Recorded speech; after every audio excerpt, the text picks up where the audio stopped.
नमस्कार, स्वागत है आपका इंडिया न्यूज 28 में। ये बात करते हैं मध्य प्रदेश की कुछ खास खबरों की। पंडित प्रदीप मिश्रा का मां ताप्ती पर विवादित कथा का सोशल मीडिया पर वीडियो हुआ वायरल। बैतूल में किया जा रहा है पुरजोर विरोध। मुल्ताई में पंडितों एवं नागरिकों ने माफी मांगने की बात कही। शनिवार को ही मथुरा जाकर पंडित मिश्रा ने नाक रगड़कर माफी मांगी है। खबर मध्य प्रदेश के जिला बैतूल की तहसील मुल्ताई से है। प्रसिद्ध कथावाचक पंडित प्रदीप मिश्रा इन दिनों लगातार विवादित बयानों के कारण सुर्खियों में बने हुए हैं। कुछ दिन पहले उन्होंने राधा रानी के बारे में गलत टिप्पणी की थी, जिस पर उन्होंने बरसाना जाकर नाक रगड़कर एवं दंडवत होकर माफी मांगी। यह मामला अभी शांत भी नहीं हुआ कि मां ताप्ती पर पंडित मिश्रा ने विवादित टिप्पणी की है। इस टिप्पणी से बवाल मच गया है। मुल्ताई ताप्ती उद्गम स्थल ताप्ती मंदिर के पुजारियों ने अब पंडित मिश्रा से माफी मांगने के लिए कहा है।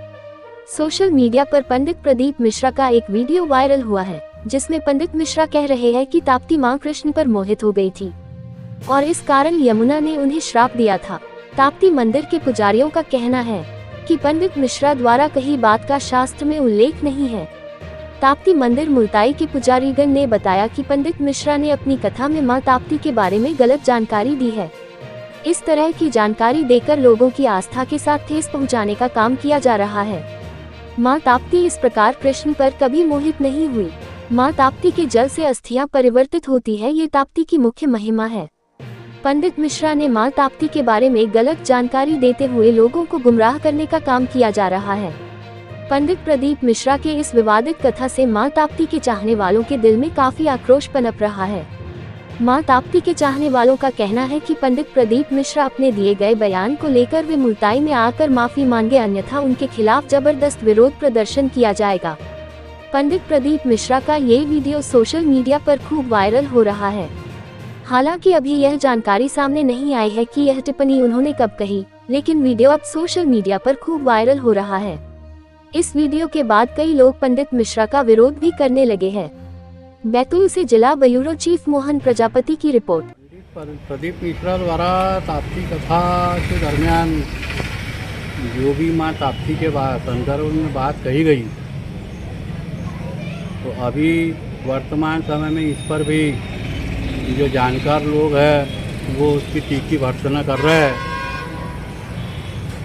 उनका कहना है कि किसी भी पुराण में मां ताप्ती का श्री कृष्ण के प्रति ऐसा कोई विचार, कभी कोई प्रसंग ऐसा न पढ़ने में या सुनने में कहीं आया है जिसको प्रदीप मिश्रा ने उल्लेखित किया।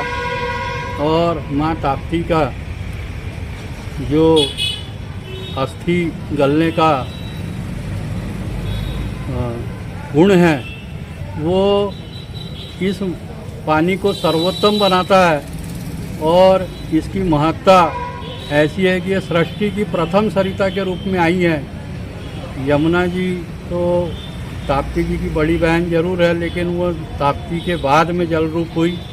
ताप्ती जी पहले से समस्त तापों को हरने वाली शक्ति स्वरूपा कहलाती है। समस्त जीवों के तापों को हरने की क्षमता माँ ताप्ती में है। इसके कई सारे उदाहरण पुराणों में मिलते हैं, परंतु ये इस प्रकार से प्रदीप मिश्रा जी ने ताप्ती जी के बारे में जानकारी उपलब्ध कराई, उससे ताप्ती भक्त लोग भ्रमित हो रहे हैं, गुमराह हो रहे हैं। उनको इस प्रकार की टिप्पणी नहीं करना चाहिए। उन्होंने यदि ताप्ती जी को लेकर के किसी भी प्रकार की गलत जानकारी दी है तो उनको उसे दुरुस्त करना चाहिए और ताप्ती जी से क्षमा याचना करना चाहिए। प्रख्यात कथावाचक श्री प्रदीप मिश्रा जी का एक पुराना वीडियो वायरल हो रहा है, जिसमें उन्होंने मां ताप्ती और यमुना मैया का विवाद बताया है और उसमें बताया है कि मां ताप्ती कृष्ण पर मोहित हो गई थी, जबकि ऐसा किसी भी प्रकार का कोई साहित्य में कोई प्रमाण उपलब्ध नहीं है। मां ताप्ती की अस्थियां गलना यह एक महिमा का रूप है और मां ताप्ती का इस प्रकार का अपमान करने पर हम अत्यंत दुखी है और हम मांग करते हैं कि प्रदीप मिश्रा जी को ताप्ती मैया से माफी मांगना चाहिए और मां ताप्ती के जल का पान करके इस प्रकार की जो उन्होंने गलती की है उसके लिए क्षमा याचना करना चाहिए। दो बहन का जोड़ा ऐसा है जो गड़बड़ है। एक माता पार्वती और उनकी बड़ी बहन, जम के बोलो, गंगा, और दूसरी यमुना और उनकी छोटी बहन ताप्ती। क्या नाम था? ताप्ती, ये दोनों की कभी नहीं बनी। ताप्ती और यमुना के बीच में भी विवाद हुआ। एक दिन यमुना जी का नियम था कि जिस समय यमुना के घाट पर भगवान रास करेंगे उस समय पर यमुना ठाकुर जी के श्री विग्रह पर आए हुए पसीने को पोंछने के लिए जाएगी, पर आज यमुना का रूप रखकर ताप्ती चली गई और ताप्ती ने जाकर भगवान के श्री विग्रह के पसीने को पोंछ दिया। तब यमुना जी आकर देखी तो मेरी छोटी बहन यहाँ खड़ी थी। छोटी बहन को देखकर तुरंत यमुना जी को गुस्सा आया। यमुना जी वहां से चली गई। जाकर यमुना महारानी ने ताप्ती से विनती करी, ताप्ती तूने ऐसा क्यों किया? ताप्ती कहती है मैं कृष्ण को अपना बनाना चाहती हूं। जानकर माता यमुना ने क्रोध में आकर ताप्ती को श्राप दे दिया। ताप्ती, मैं तुझे श्रापित देती हूं। हे ताप्ती, दुनिया की किसी नदी में अगर अस्थियां विसर्जित होगी उनको गलने में 44 दिन लगेंगे, पर ताप्ती तेरे जल में अगर अस्थियां आएंगी तो तू तुरंत भक्षित करेगी, उसको तुरंत समाप्त करेगी। आज भी ताप्ती नदी में किसी अस्थियों को डाला जाता है तो मात्र 1.5 घंटे के अंदर वो अस्थियां जल के राख हो जाती है और पानी में बह जाती है। ताप्ती नदी